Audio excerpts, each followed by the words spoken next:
എന്തായാലും നാളെ ഈ ഷൈൻ ടോം ചാക്കോയെ വീണ്ടും ചോദ്യം ചെയ്യുമെന്നതാണ് മറ്റൊരു പ്രധാനപ്പെട്ട കാര്യം. ഇയാൾക്ക് മറ്റ് ലഹരി ഇടപാടുകാരുമായൊക്കെ ബന്ധമുണ്ടോ എന്ന വിശദമായ പരിശോധനയിൽ തന്നെയാണ് ഇപ്പോൾ പോലീസ് ഉള്ളത്. നമുക്ക് കൊച്ചിയിൽ നിന്ന് അമൽ ഈ വാർത്തയുടെ വിവരങ്ങളുമായി ഒപ്പമുണ്ട്. അമലിനോട് സംസാരിക്കാം. Amal, good morning and happy Easter. ഈ നമ്മുടെ ഷൈൻ ടോം ചാക്കോയെ പോലീസ് പൊക്കിയിരിക്കുന്നു. ഇന്നലെ അതൊക്കെ നമ്മൾ കണ്ടതാണ്. അയാൾ നൽകിയ മൊഴികളൊക്കെ നമ്മൾ കേൾക്കുകയും മനസ്സിലാക്കുകയും ഒക്കെ ചെയ്തതാണ്. പക്ഷേ കാര്യങ്ങൾ അവിടെ നിൽക്കുന്നില്ല, കൂടുതൽ ഗൗരവതരമാണ്. ലഹരി കടത്തുകാരുമായി ഏതെങ്കിലും തരത്തിലുള്ള ബന്ധമുണ്ടോ, അങ്ങനെ വിശദമായ അന്വേഷണത്തിലേക്ക് കടക്കുകയാണ് പോലീസ്. അതിന്റെ ഭാഗമായിട്ടാണ് ഇപ്പോൾ നാളെ വീണ്ടും ചോദ്യം ചെയ്യാൻ ഹാജരാകാൻ പറഞ്ഞിരിക്കുന്നത്. ഇന്നലെ തന്നെ 3 ഫോൺ ഉണ്ടായിരുന്നു, 2 ഫോൺ മാത്രമാണ് ഇയാൾ കൊണ്ടുവന്നിരിക്കുന്നത്. അങ്ങനെ കുറെ പ്രശ്നങ്ങളൊക്കെ നമ്മൾ പറഞ്ഞു കേട്ടതാണ്. മനോ, തീർച്ചയായും വലിയ ഗൗരവമുള്ള ഒരു വിഷയം എന്ന് തന്നെ പറയണം. കാരണം കഴിഞ്ഞ കുറേ നാളുകളായി നമ്മുടെ സംസ്ഥാനത്ത് ഇത്തരത്തിൽ ലഹരിയുമായി ബന്ധപ്പെട്ട് നിരന്തര പരിശോധനകളൊക്കെ തന്നെ നടക്കുന്ന ഒരു സാഹചര്യമാണ്. ആ ഒരു സാഹചര്യത്തിലാണ് ഇത്തരത്തിൽ ഷൈൻ ടോം ചാക്കോയിൽ നിന്നും ഇത്തരത്തിലൊരു കേസുണ്ടാകുന്നു. അതിൻ്റെ ഭാഗമായി ഇന്നലെ അദ്ദേഹത്തെ അറസ്റ്റ് ചെയ്യുന്നു, പിന്നീട് ജാമ്യത്തിൽ വിട്ടയക്കുന്നു. എങ്കിലും അതിൻ്റെ ആ നടപടിക്രമങ്ങളൊന്നും തന്നെ പൂർത്തിയായിട്ടില്ല. ഇനിയും ഇതുമായി ബന്ധപ്പെട്ട് കൂടുതൽ വ്യക്തതകൾ അല്ലെങ്കിൽ പരിശോധനകളുമായി മുന്നോട്ട് പോകേണ്ട ഒരു സാഹചര്യം തന്നെയാണ്. അതിൻ്റെ ഭാഗമായാണ് നാളെ ഈ ഷൈൻ ടോം ചാക്കോയെ നോർത്ത് പോലീസ് സ്റ്റേഷനിലേക്ക് ഹാജരാകുവാൻ വേണ്ടി പറഞ്ഞിരിക്കുന്നത്. അതായത് കൂടുതൽ ചോദ്യം ചെയ്യേണ്ടതിൻ്റെ അനിവാര്യത വളരെ കൂടുതലാണ്. കഴിഞ്ഞ ദിവസം ഇത്തരത്തിൽ ഈ ഒരു കേസുമായി ബന്ധപ്പെട്ട് ഒരു 32 ചോദ്യങ്ങളുടെ ചാർട്ട് ആദ്യഘട്ടത്തിൽ തയ്യാറാക്കുകയും അത് ചോദിച്ച് അതിൽ നിന്നും കൂടുതൽ വിവരങ്ങൾ ശേഖരിക്കുകയും ഒക്കെയായിരുന്നു ചെയ്തിട്ടുണ്ടായിരുന്നത്. 3 ACPമാരുടെ നേതൃത്വത്തിലായിരുന്നു ഇത്തരത്തിൽ ഈ ചോദ്യം ചെയ്യലും ആ നടപടിക്രമങ്ങൾ ഒക്കെ തന്നെയും മുന്നോട്ട് പോയിക്കൊണ്ടിരിക്കുന്നത്. എന്നാൽ അതിൽ നിന്നും മാത്രം ഈ കേസ് അതിൻ്റെ അന്തിമ രൂപത്തിലേക്ക് എത്തില്ല. അതിനാണ് അതിൻ്റെ തുടർച്ച എന്നോണം വീണ്ടും നാളെ അദ്ദേഹത്തോട് സ്റ്റേഷനിലേക്ക് ഹാജരാക്കുവാൻ വേണ്ടി സൂചിപ്പിച്ചിട്ടുള്ളത്. അതായത് ഇദ്ദേഹത്തെ കൂടാതെ ഈ ഒരു ശൃംഖലയിൽ മറ്റാരൊക്കെയുണ്ട്, ഇദ്ദേഹത്തിന് മറ്റേത് ലഹരി സംഘങ്ങളുമായൊക്കെ ബന്ധമുണ്ട്, അത്തരം കാര്യങ്ങളിലൊക്കെ തന്നെ അന്വേഷണം നീങ്ങേണ്ടിയിരിക്കുന്നു. കാരണം കഴിഞ്ഞ ദിവസം ഇദ്ദേഹവുമായി ചോദ്യം ചെയ്തതിൽ നിന്നും ഇദ്ദേഹം പ്രധാനമായും ചില പേരുകൾ സൂചിപ്പിച്ചിട്ടുണ്ട്. സജീറിൻ്റെയും ഒപ്പം തന്നെ തസ്ലീമ, ഇവരുടെ പേരുകളൊക്കെ തന്നെയും സൂചിപ്പിച്ചിരുന്നു. ഇവരുമായൊക്കെ കോണ്ടാക്റ്റ് ഉണ്ടായിട്ടുണ്ട് എന്ന് പറഞ്ഞിട്ടുണ്ട്. തസ്ലീമയെ ഫോണിൽ പലവട്ടം ബന്ധപ്പെട്ടിട്ടുണ്ട് എന്ന് ഷൈൻ ടോം ചാക്കോ സൂചിപ്പിച്ചിരുന്നു. അതോടൊപ്പം തന്നെ സജീറുമായി ഈ ഒരു ദിവസം, അതായത് ബുധനാഴ്ച രാവിലെയാണ് ഈ ഷൈൻ ടോം ചാക്കോ ഈ എറണാകുളത്തെ റൂം എടുക്കുന്നത്.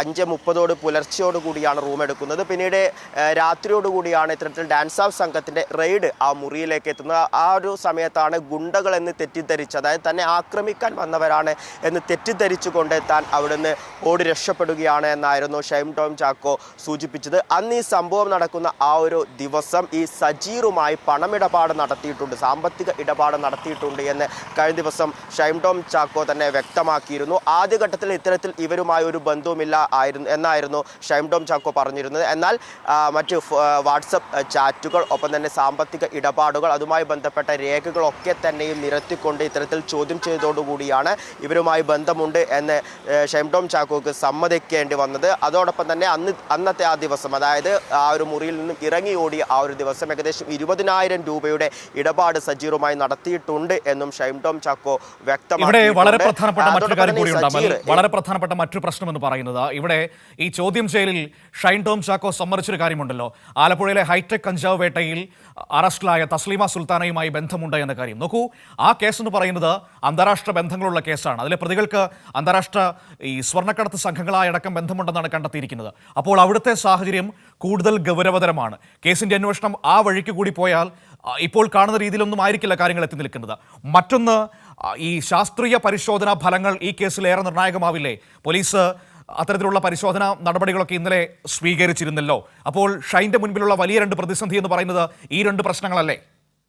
മനോ, തീർച്ചയായും തസ്ലീമയ്ക്കും ഒപ്പം തന്നെ സജീറിനും ഇവർക്ക് രണ്ടുപേർക്കും ഇത്തരത്തിൽ മയക്കുമരുന്ന് സംഘവുമായി വലിയ ബന്ധം തന്നെയാണ് ഉള്ളത്. ഈ സജീർ ഈ എറണാകുളം ജില്ലയിലെ മുന്നേ തന്നെ പല കേസുകളുമായി ഇദ്ദേഹത്തിന് ബന്ധമുണ്ട് എന്ന് പോലീസിനൊരു നിഗമനമുണ്ട്. അത്തരത്തിൽ പരിശോധനകൾ തുടർന്നുകൊണ്ടിരിക്കുകയാണ്. ഇപ്പോൾ സൂചിപ്പിച്ചതുപോലെ തന്നെ ഹൈബ്രിഡ് കഞ്ചാവുമായി അടക്കം ഇവർക്ക് 2 പേർക്കും ബന്ധമുണ്ട് എന്നൊരു നിഗമനത്തിൽ കൂടിയാണ് നിലവിൽ പോലീസ് ഉള്ളത്. അത്തരത്തിൽ ആ പരിശോധനകൾ മുന്നോട്ട് പോകും. അതിൻ്റെ ഭാഗമായി തന്നെയാണ് കൂടുതൽ ചോദ്യം ചെയ്യലിന് വേണ്ടി നാളെ ഷൈൻ ടോം ചാക്കോയോട് ഇത്തരത്തിൽ പോലീസ് സ്റ്റേഷനിലേക്ക് വീണ്ടും ഹാജരാകുവാൻ വേണ്ടിയുള്ള നിർദ്ദേശം നൽകിയിരിക്കുന്നത്. അതോടൊപ്പം തന്നെ ഇപ്പോൾ മനു സൂചിപ്പിച്ചതുപോലെ തന്നെ ഈ ശാസ്ത്രീയമായ പരിശോധന, അതായത് ഇത്തരത്തിൽ കഴിഞ്ഞ ദിവസം ഷൈൻ ടോം ചാക്കോയെ അറസ്റ്റ് ചെയ്തതിനു ശേഷം അദ്ദേഹത്തെ എറണാകുളത്തെ ജനറൽ ആശുപത്രിയിലേക്ക് എത്തിക്കുകയായിരുന്നു.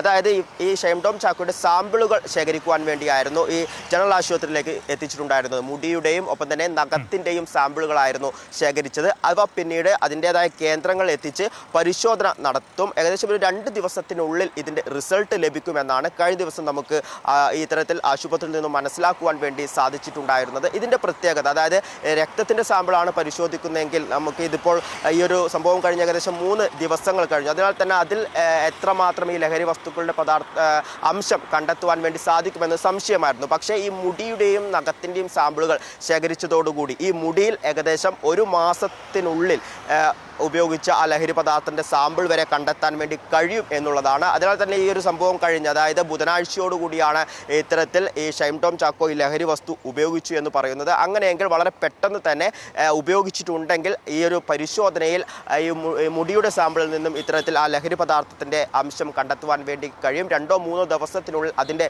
റിസൾട്ട് ലഭ്യമാകുമെന്നാണ് കഴിഞ്ഞ ദിവസത്തോടുകൂടി നമുക്ക് മനസ്സിലാക്കുവാൻ വേണ്ടി സാധിച്ചത്. ഇത് ഈ ഒരു അന്വേഷണത്തിന് വലിയ രീതിയിൽ ഗുണം ചെയ്യും, അല്ലെങ്കിൽ പ്രധാനപ്പെട്ട ഒരു ഘടകമായിരിക്കും എന്നാണ് നിലവിൽ മനസ്സിലാക്കുന്നത്. എന്തുതന്നെയായാലും അന്വേഷണവുമായി മുന്നോട്ട് പോവുകയാണ്. ഇത്തരത്തിൽ അടുത്ത ദിവസം ചോദ്യം ചെയ്യുന്നതോടുകൂടി ഈ അന്വേഷണത്തിന്റെ കൂടുതൽ ഭാഗങ്ങൾ അല്ലെങ്കിൽ കൂടുതൽ വ്യക്തതകൾ ലഭ്യമാകുമെന്ന് തന്നെയാണ് നിലവിൽ മനസ്സിലാക്കാൻ കഴിയുന്നത്. ശരി, ഏതായാലും നമുക്ക് കാത്തിരിക്കാം. ഏതായാലും നാളെ വീണ്ടും ഇയാളെ ചോദ്യം ചെയ്യും. കൂടുതൽ തലങ്ങളിലേക്ക് അന്വേഷണം പോകുന്നു എന്നാണ് മനസ്സിലാക്കാൻ കഴിയുന്നത്. ശാസ്ത്രീയ പരിശോധനാ ഫലങ്ങളടക്കം ഈ കേസിൽ നിർണായകമാവുകയും ചെയ്യും. ഇവിടെ മൂസക്കുട്ടി എന്നോട് ചോദിക്കുന്നുണ്ട്, ഈ ഷൈൻ്റെ വാർത്തയ്ക്ക് ഇത്ര പ്രാധാന്യം കൊടുക്കണമോ എന്ന് ചോദിക്കുന്നുണ്ട്. ഒരു പ്രധാനപ്പെട്ട വാർത്ത തന്നെയല്ലേ? കാരണം നോക്കൂ, ഞാൻ ഇന്നലെയും പറഞ്ഞതാണ്, സമൂഹത്തിന് മാതൃകയാവേണ്ടവരാണ് ഈ കലാകാരന്മാരൊക്കെ. അവരിൽപ്പെട്ടവർ ഇങ്ങനെ മോശപ്പെട്ട പ്രവൃത്തികൾ ചെയ്താൽ അത് തുറന്നു കാട്ടേണ്ട ഉത്തരവാദിത്വം നമുക്ക് ഓരോരുത്തർക്കുമില്ലേ? പിന്നെ മറ്റൊരു കാര്യം, ഇവിടെ ഈ ലഹരി ഉപയോഗിക്കുന്നത് ഏത് വമ്പന്മാരായാലും, അത് ഇപ്പോൾ ഏത് മേഖലയിലുള്ളവരായാലും മുഖം നോക്കാത്ത നടപടി ഉണ്ടാകും എന്നതിൻ്റെ ഒരു ഉദാഹരണം കൂടിയാണ് ഈ കേസെന്ന് പറയുന്നത്. ആ രീതിയിൽ കൂടി അതിനൊരു പ്രാധാന്യം ഉണ്ടായെന്നാണ് എനിക്ക് തോന്നുന്നത്. നിങ്ങൾക്ക് യോജിക്കാം, വിയോജിക്കാം, പക്ഷേ ആ രീതിയിൽ പറഞ്ഞു തന്നു.